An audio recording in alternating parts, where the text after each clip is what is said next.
అస్మద్గురుభ్యో నమః. శ్రీమతే రామానుజాయ నమః. వేదాస్వాంగోజితః కృష్ణో దృఢః సంకర్షణోచ్యుతః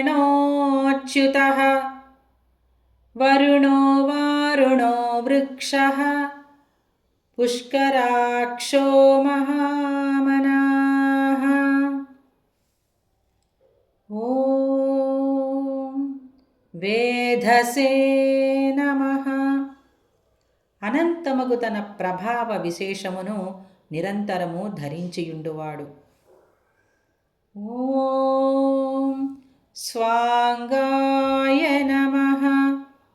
తనకే అసాధారణ యోగ్యములైన దేవతా సార్వభౌమత్వ నిరూపకములైన ఛత్ర చామరాది పరికరములను కలిగియుండువాడు.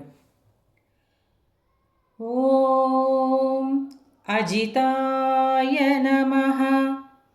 ప్రకృతి సంబంధము చే కలుగు ఉత్పత్తి వినాశము అను వికారములచే జితమైనది అనగా ఆక్రమించబడినది కానటువంటి అజిత అనబడు మహానగరము తన నివాసముగా కలిగి ఉన్నవాడు. శ్రీవైకుంఠమునకే అజిత, అపరాజిత, అయోధ్య ఇత్యాది నామములు వేదమున తెలుపబడినవి. పరమపదము అంతయు శుద్ధ సత్వమయము. పంచోపనిషత్తులు లేక పంచశక్తులు అనబడు 5 పదార్థములతో ఏర్పడినది. దీనికి ఉత్పత్తి వినాశములు ఉండవు కనుక అది జితము కాదు అనగా జయింపబడదు. అట్టి నగరము నివాసముగా కలవాడు. ఓం కృష్ణాయ నమః. పంచశక్తిమయమై మేఘము వలె నీలమైన దేహవర్ణము కలవాడు. ఓం దృఢాయ నమః. పరమపద వాసుదేవమూర్తిలో పంచశక్తిమయ తత్వమే నిర్మలమై సూక్ష్మమై ఉన్నను వ్యూహావతారమందు కొంచెము స్థూలాకారముతో ఉండును కనుక దృఢ. ఓం సంకర్షణాయ నమః. ఇట్టి దృఢ శరీరము కలవాడు సంకర్షణుడు. ఇది ఒక వ్యూహమూర్తి. ప్రకృతి మండలమందు కల చేతనాచేతనములను ప్రళయమున తనలోకి ఇముడ్చుకొనువాడు కనుక సంకర్షణుడు. ఓం అచ్యుతాయ నమః.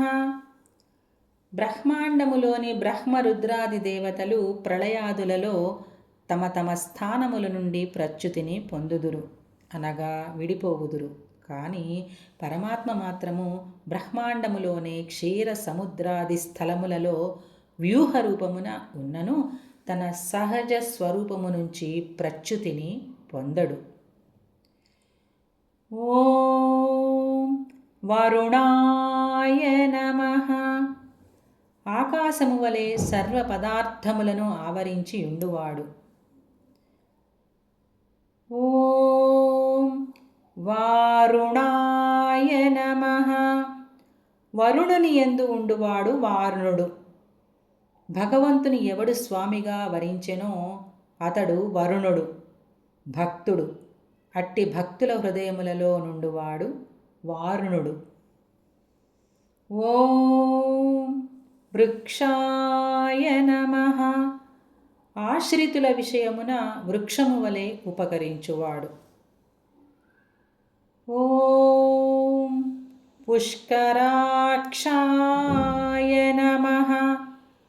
భక్తులకు తన పూర్ణానుగ్రహమును వర్షించి పోషించు మేఘము వంటి నేత్రములు కలవాడు. పుష్కరము మేఘము తామర పువ్వు. ఓం మహామనసే నమః. భక్తుల విషయమున ఆయన హృదయమందు ఎంత ప్రీతి కలదో చెప్పనలమే కాదు. అట్టి ప్రేమామృతమునకు ఆస్పదమైన అగాధ సముద్రము వంటి గొప్ప ఉదారమగు మనస్సు కలవాడు. జై శ్రీమన్నారాయణ.